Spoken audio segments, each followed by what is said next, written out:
VV Puram breakfast walk. Today's first spot, ಸುಪ್ರಭಾತ coffee ಕೇಂದ್ರ.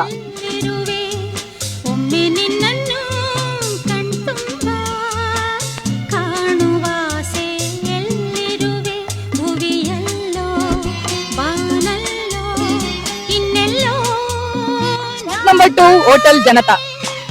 ಒಮ್ಮೆ ನಿನ್ನನ್ನು ಕಣ್ತುಂಬ ಕಾಣುವಾಸೆ ಎಲ್ಲಿರುವೆ.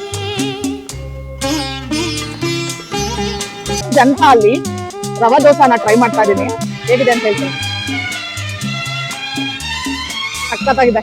ಅರಳಿರುವ ಹೂವಿನಲ್ಲಿ Number 3, ನ್ಯೂ ಮಾಡರ್ನ್ ಹೋಟೆಲ್.